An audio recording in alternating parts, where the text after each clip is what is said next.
The pristine corridors of Johns Hopkins Hospital gleamed under soft ambient lighting as 6 alien medical students followed the professor through the entrance.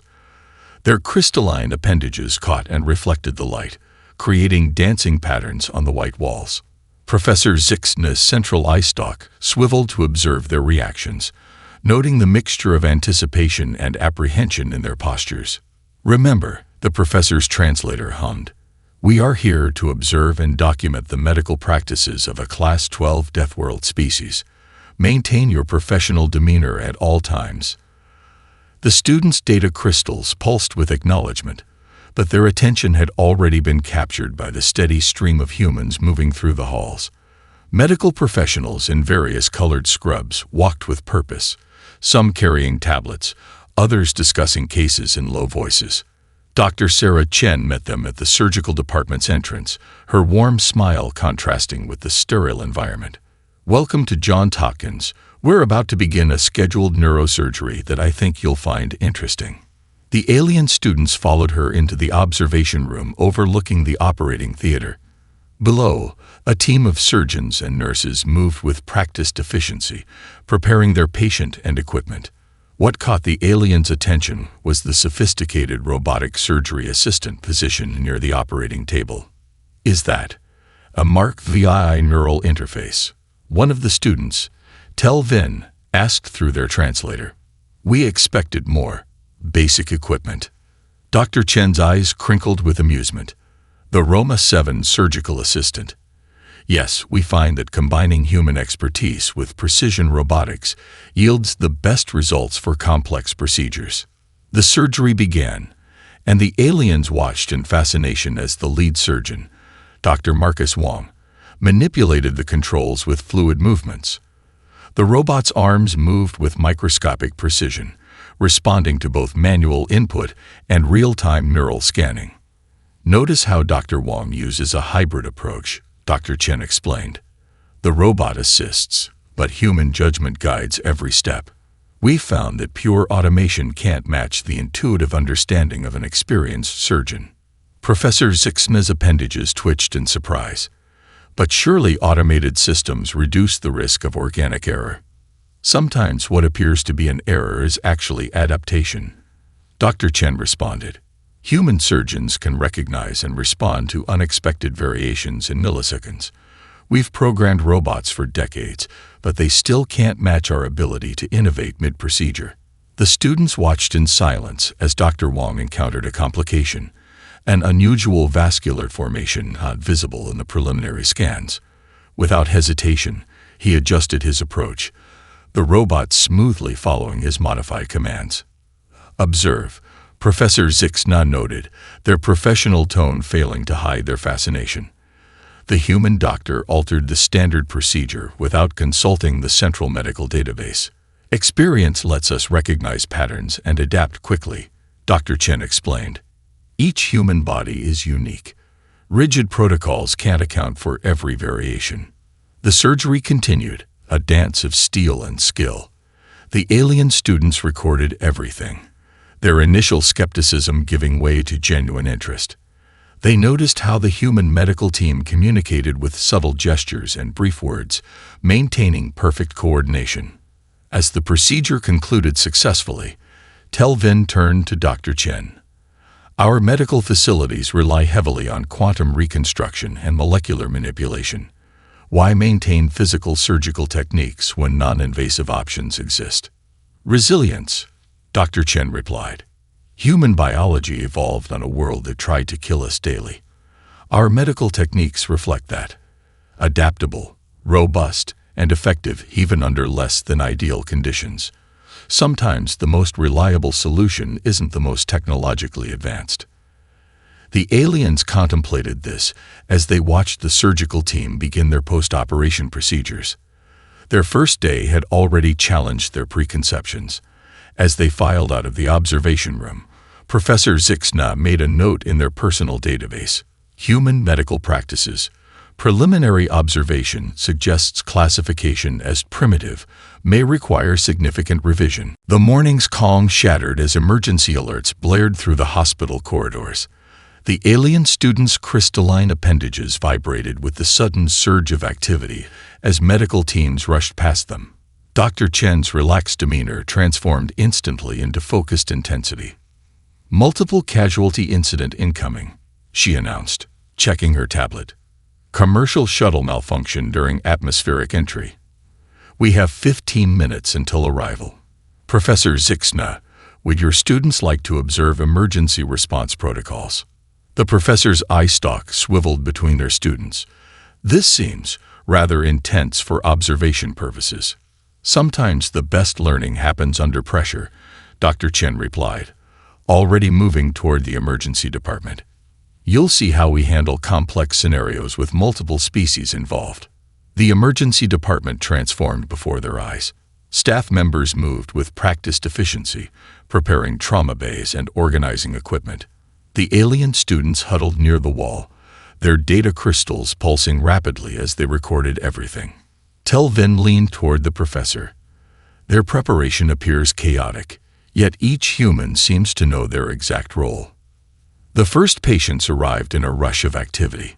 Paramedics pushed hovering gurneys through the doors, rattling off vital signs and injury descriptions in rapid-fire terms. Among the injured were 3 humans, 2 Centaurians, and a Rigelian merchant. Dr. Chen took charge of the first trauma bay. "Multiple fractures, possible internal bleeding. Get me a rapid scan and type match for both human and Centaurian blood products. Tell Vin, your species has enhanced visual spectrum, right? Watch the patient's thoracic region and alert me to any color changes." The alien students startled at being addressed, but moved closer, their sensory organs focusing on the task. The other students watched in fascination as human medical staff mixed traditional techniques with advanced technology, adapting their approach for each species. "Notice how they're prioritizing," Professor Zixna commented, their translator struggling to keep up with their excited clicks. "They're treating the most severely injured first, regardless of species." In the next bay, a human nurse calmly talked to an injured Rigelian while applying a stabilization field. The alien's silicon-based biology required completely different treatment protocols, yet the human medical team transitioned seamlessly between patients. "Starting emergency biostasis," called out Dr. Wong from another bay. "Centaurian physiology showing severe stress response to Earth's atmosphere." The alien students watched as the humans worked through their cases methodically, despite the chaos around them. Their data crystals captured the swift decisions, the immediate adjustments when standard procedures proved ineffective, and the constant communication between team members. "Their neural plasticity is remarkable," Professor Zixna noted. "Each human medical worker appears capable of handling multiple species' physiological requirements simultaneously." Hours passed in a blur of activity.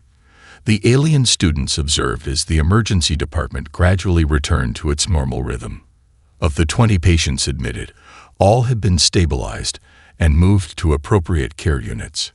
Dr. Chen finally took a moment to rest, accepting a cup of stimulant beverage from a nurse. "This is why we maintain primitive physical manipulation skills alongside advanced technology. When seconds count, sometimes the fastest solution is the simplest one." Telvin's appendages waved thoughtfully. "I noticed you used different approaches for each species. How do your medical staff maintain such extensive knowledge of xenobiology?" "Practice, study, and necessity," Dr. Chen replied. "Earth became a major hub for interstellar travel precisely because we can handle medical emergencies for most known species. Our Deathworld background taught us to be adaptable." As they left the emergency department, Professor Zixna added another note to their database. "Human medical response capabilities demonstrate unprecedented flexibility. Their crude techniques show remarkable effectiveness across species barriers. Further study highly recommended." The students followed their professor, their data crystals heavy with new information. Today had taught them that in emergency medicine, technology alone wasn't enough. The human ability to adapt and innovate under pressure was a form of advancement they hadn't previously considered. The research wing of Johns Hopkins gleamed with a different kind of energy than the emergency department. Holographic displays filled the room with three-dimensional images of cellular structures, while quantum computers processed vast amounts of medical data. Dr. James Martinez stood before the alien students, manipulating a detailed projection of Earth's various biomes. To understand human medical practices, he began, you need to understand where they came from. The hologram shifted to show a dense rainforest. Earth's environments forced us to adapt continuously. Each region presented unique challenges to survival. Telvin raised an appendage. But surely with modern technology, such primitive influences no longer matter. Dr. Martinez smiled, adjusting the display to show microscopic organisms. See these. Earth's pathogens evolved alongside us. They adapt as quickly as we do. Our medical techniques had to become equally adaptable. The hologram transformed into a representation of human immune responses. The alien students watched in fascination as simulated antibodies fought against ever-changing threats. Your species develop remarkably aggressive immune systems, Professor Zixne observed, their central eye focusing on the display. Most civilized worlds eliminated such biological arms races millennia ago. That's exactly the point, Dr. Martins replied, expanding the hologram to show various human surgical techniques. Our bodies evolved to fight, adapt, and survive. It's why we can handle invasive procedures that would kill most species. We didn't eliminate the arms race. We learned to use it. He switched the display to show traditional medicines from Earth's various cultures. Every human civilization developed healing practices based on their environment. When we unified our medical knowledge, we didn't discard these lessons. We built upon them. The students recorded everything, their data crystals pulsing with new information. The hologram shifted again, showing how different Earth plants had influenced modern pharmaceuticals. Consider this, Dr. Martinez continued, highlighting a particular molecule. This pain medication began as tree bark. Someone observed animals eating it when injured. Generations of healers refined its use. Now we synthesize it in labs, but we'd never have discovered it without studying our environment. Kel Nar, one of the quieter students, moved closer to examine the molecule. This appears similar to compounds we manufacture artificially. You're saying Earth produced this naturally? Exactly, Dr. Martinez confirmed. Earth's biodiversity became our first laboratory. Every poisonous plant taught us about biochemistry. Every predator-prey relationship showed us something about physiology. The hologram expanded to fill the room, surrounding them with a dynamic display of Earth's medical evolution. From ancient healing practices to modern surgical techniques, each advancement built upon environmental lessons. Watch this, Dr. Martins said, initiating the simulation. This shows how we discovered tissue regeneration techniques by studying salamanders. We didn't invent the process. We learned it from nature. Professor Zixne's appendages twitched with interest. Most species abandon such research once they develop quantum healing technology. That would be like abandoning hand-to-hand combat training once you have energy weapons, Dr. Martins replied. Sometimes the old ways work when advanced technology fails. Redundancy means survival. The display shifted one final time, showing a complex web of interconnected medical knowledge. Traditional practices, environmental observations, and cutting-edge technology all flowed together. Human medical science isn't primitive, Dr. Martinez concluded. It's comprehensive. We keep everything that works, regardless of its origin. Sometimes the most elegant solution comes from the simplest source. As the students filed out later, Telvin lingered behind. Doctor, my species considers Earth's biosphere dangerously unstable. But today you showed us how that instability drove innovation. Dr. Martinez nodded. The greatest teacher is often the most demanding one. Earth taught us harsh lessons, but each one made us stronger. Professor Zixne added their daily note. Human medical knowledge appears to be a continuous adaptation rather than a linear progression. Their retention of primitive techniques serves as a foundation for innovation rather than a limitation. The first sign that something was wrong came during morning rounds. Kurlix's crystalline appendages dulled suddenly, their usual shimmer fading to a matte gray. The alien students stumbled, data crystal dropping from their grasp and clattering across the floor. "Something's wrong with my thermal regulation," Kurlix's translator hummed weakly. Their central core had begun to pulse with an irregular rhythm that made Professor Zixna's iStock contract an alarm. Dr. Chen moved quickly, helping Kurlix onto a nearby diagnostic bed. The hospital's advanced sensors immediately began collecting data, but the readings made little sense. Kurlix's silicon-based biology was showing patterns that matched neither their species' baseline nor any known pathology. "Their core temperature is rising," Dr. Wang reported, studying the readouts. "And there's something unusual in their crystalline matrix." "Professor, has anything like this happened before?" Professor Zixna's appendages twisted in distress. "Never. Our species is extremely stable. We don't get sick. Our crystalline structure prevents most forms of illness." The other alien students huddled nearby, their own appendages dulled with worry. Telvin's translator whispered, "Should we contact the Galactic Medical Council? They could send a quantum healing chamber. That would take at least 30 hours to arrive," Dr. Chen said, reviewing Kurlix's deteriorating vital signs. "I don't think we have that long. Look at these entropy patterns in their matrix." Dr. Martinez joined them, bringing additional scanning equipment. "The crystal structure is becoming chaotic. It's almost like..." "Wait." He adjusted the scanner settings. "This pattern, it's similar to how Earth crystals behave under certain geological conditions." "You want to use Earth-based treatment protocols?" Professor Zixna's translator crackled with alarm. "On a crystalline life form?" "Not exactly," Dr. Martins replied, pulling up detailed molecular diagrams. "But we understand crystal formation and degradation better than most species because of Earth's geological activity. We might be able to adapt that knowledge." The human doctors huddled together, rapidly discussing options. Their conversation mixed complex biochemistry with geological terms, occasionally referencing Earth's natural processes. The alien students watched nervously as Kurlix's condition continued to decline. "We have a proposal," Dr. Chen finally announced.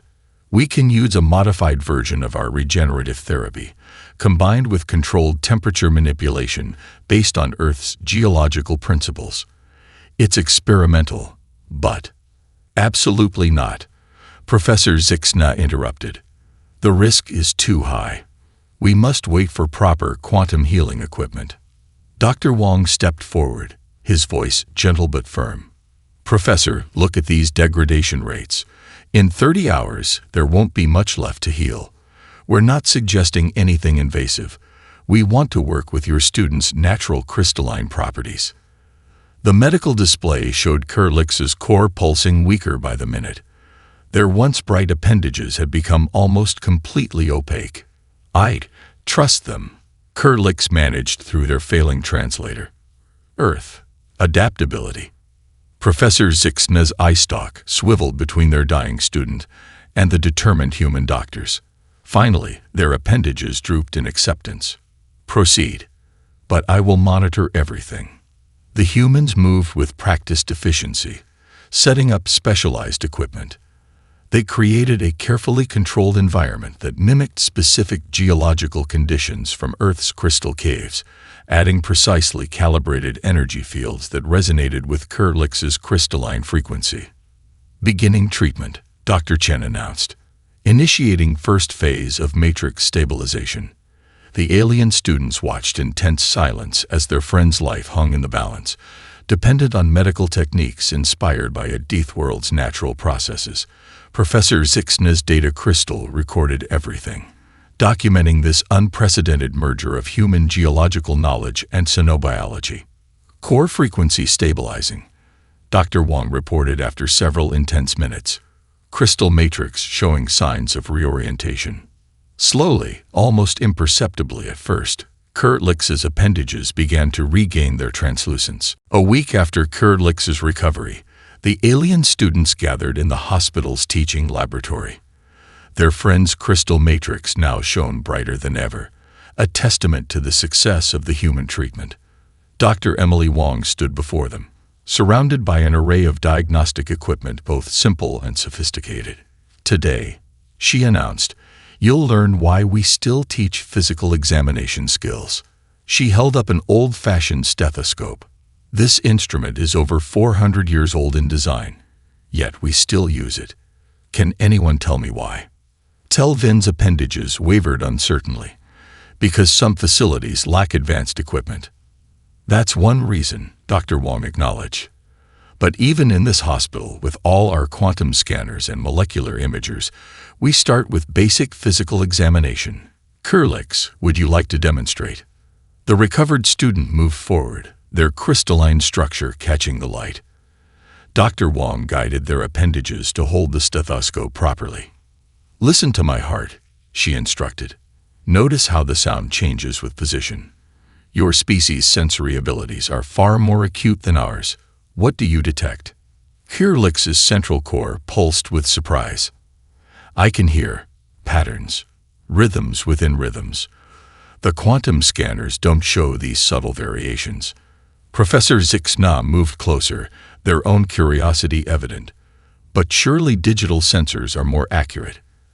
"Accuracy isn't everything," Dr. Wong replied. "Human bodies are complex systems. Sometimes the most important diagnostic information comes from patterns only living beings can recognize. We call it clinical intuition." She moved around the room, demonstrating different examination techniques. The alien students learned to detect temperature variations, tissue tension, and fluid movements. Their naturally sensitive appendages proved remarkably adept at these physical assessments. "Your crystalline structures can sense bioenergetic fields we need machines to detect," Dr. Wong observed. "Combined with our examination methods, you're picking up things even our best scanners miss." The students practiced on volunteer patients, learning to integrate their natural abilities with human diagnostic techniques. Telvin discovered they could detect circulatory blockages before they became serious. Another student, Mekrel, found they could sense neural misfirings by combining touch with careful observation. "This is why we maintain physical skills," Dr. Wong explained, watching their progress. "Technology can fail. Powers can go out. But as long as you have your trained senses and knowledge, you can provide care." Kurtlix, their own experience fresh in mind, showed particular aptitude. "When I was ill, I felt the human's treatment working before the machine showed any change. There was a resonance I can't quite explain." Professor Zixna's data crystal pulsed continuously as they recorded the session. "We've always relied on automated diagnostics. The idea of physical contact with patients seemed primitive. Yet I'm seeing diagnostic accuracy rates that exceed our standard protocols." Dr. Wong smiled. "The most sophisticated computer can't match the pattern recognition capabilities of a trained living mind. By combining your natural abilities with our methods, you're creating something new." The afternoon continued with more advanced techniques. The students learned to interpret not just physical signs but subtle behavioral cues that indicated health issues. They discovered that their crystalline appendages could detect biomagnetic field variations that even human touch couldn't discern.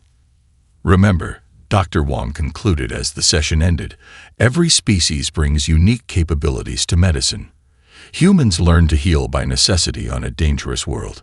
We maintain these skills not out of tradition, but because they work. Now you're adding your own abilities to these techniques, creating something greater than either approach alone." Professor Zixna added their daily note. "Human physical diagnostic methods, combined with our species' natural sensory capabilities, achieve unprecedented accuracy. Recommendation: immediate implementation of hybrid training protocols at Galactic Medical Academy." The students left the laboratory transformed. They had come expecting to study primitive techniques, but found instead a sophisticated system that enhanced their own capabilities. Their appendages now moved with new purpose, trained to heal in ways their advanced technology alone never could. The hospital's containment alert sounded different from its emergency signals, a low, pulsing tone that made the alien students' crystalline structures resonate uncomfortably. Dr. Chen burst into the teaching laboratory, her usual calm demeanor focused into razor-sharp intensity. "We have a situation," she announced. "A previously unknown pathogen is affecting multiple species. 3 cases just arrived from the spaceport. We're implementing cross-species containment protocols." Professor Zixna's eye stalk contracted with concern. "Should we evacuate my students?" "Actually," Dr. Chen replied, "we need their help. Their sensory abilities might give us an advantage in detecting early symptoms. But I won't order them to stay. It's their choice." The alien students exchanged glances, their appendages shimming with nervous energy. Kurlik stepped forward first. "We've learned human medical techniques. We should help apply them." The others followed, moving to their assigned stations as the hospital transformed around them. Human medical staff efficiently converted whole sections into isolation wards, using both advanced force fields and traditional physical barriers. Multiple transmission vectors, Dr. Martins reported, studying preliminary data. It's affecting different species in different ways. Humans show respiratory symptoms, Centaurians experience crystalline degradation, and Rigelians display altered silicon matrices. Telvin's appendages twitched as they examined a patient. The bioenergetic patterns are similar to what Kurlik's experienced, but more aggressive. How can one pathogen affect such different biologies? "That's what we need to figure out," Dr. Wong replied, coordinating with teams across the hospital. "Each of you focus on patients with similar biology to your own. Use those new physical diagnostic skills. We need to identify symptoms before they show on scanners." The alien students spread out through the wards, their recently learned human examination techniques enhanced by their natural sensory abilities. They discovered they could detect infections hours before conventional tests showed positive results. Professor Zixna moved between teams, their data crystal recording everything. The humans are modifying their protocols in real time, adapting to each new presentation of the disease. How do they manage without central approval? Decentralized innovation, Dr. Chen explained between patients. Each team has authority to try new approaches, sharing what works and discarding what doesn't. It's how we survived on Earth, rapid adaptation to new threats. Hours stretched into days. The human medical staff worked in shifts, but their alien counterparts were amazed by their stamina. Even exhausted, the humans maintained precision and focus. "Look at this pattern," Kurlix called out during a research session. "When we combine our crystalline resonance detection with human thermal imaging, the pathogen spread becomes visible. It's using quantum tunneling to bypass normal cellular barriers." Dr. Martinez quickly incorporated this discovery into their treatment protocols. That's why it affects such different biologies. It's not a traditional pathogen at all. It's more like a quantum virus. The breakthrough led to an innovative treatment approach. Human medical techniques for containing traditional infections were modified based on the alien students' understanding of quantum field manipulation. Each species contributed unique insights to the solution. Traditional quarantine won't work, Dr. Wong realized. But if we combine our physical barriers with crystalline resonance fields, the hybrid approach proved successful. By integrating human medical experience with alien sensory capabilities, they developed a treatment protocol that worked across species. The hospital's infection rate dropped steadily as the new measures took effect. Professor Zixna's final note for the day reflected their amazement. Human medical response to unknown threats demonstrates remarkable efficiency. Their ability to incorporate new information and adapt existing protocols mid-crisis exceeds Galactic Medical Council standards, requesting immediate review of emergency response procedures. As the crisis subsided, the alien students gained a deeper appreciation for human medical flexibility. They had witnessed how centuries of surviving on a death world had taught humanity to face new threats not with rigid protocols, but with innovative adaptation. The conference room at Johns Hopkins buzzed with excitement as holographic displays showed medical data from the recent crisis. Representatives from the Galactic Medical Council watched with increasing interest as Dr. Chen presented their findings. Their various sensory organs focused intently on the results. The combination of human diagnostic techniques and crystalline sensory capabilities, she explained, led to detection rates far exceeding our previous standards. But more importantly, it opened new avenues for treatment. Telvin stepped forward, their appendages now moving with confident precision as they manipulated the holographic display. Our traditional quantum healing techniques proved more effective when guided by human physical examination methods. We could target treatments with unprecedented accuracy. The council representatives murmured among themselves. One of them, a senior member named Vextor, raised a primary appendage. These results seem impossible. How can primitive physical contact improve quantum-level healing? Professor Zixna activated their data crystal, projecting a complex series of treatment recordings. Watch this case study. When human doctors combine their understanding of biological systems with our quantum manipulation abilities, they achieved healing rates 30% above our best previous outcomes. Dr. Martinez highlighted specific examples from the crisis. The human nervous system evolved to detect incredibly subtle patterns. When we combine this natural pattern recognition with alien sensory capabilities, we could identify and treat conditions before they became severe. Kurlix, fully recovered and now assisting in research, demonstrated a new diagnostic technique they had developed. Their crystalline appendages interfaced with modified human medical instruments, creating a hybrid scanning system that combined physical and quantum assessment methods. My own illness taught me something crucial, they explained. Human medical science isn't primitive. It's fundamentally different from our approach. They understand how living systems work on a practical level we never considered. The council watched as more data streamed across the displays. Treatment protocols that merged human hands-on techniques with advanced alien technology showed success rates that challenged centuries of established medical doctrine. Consider this, Dr. Wong added, bringing up comparative studies. Earth's harsh environment forced humans to understand how biological systems fail and adapt. This knowledge, combined with your quantum healing techniques, creates something greater than either approach alone.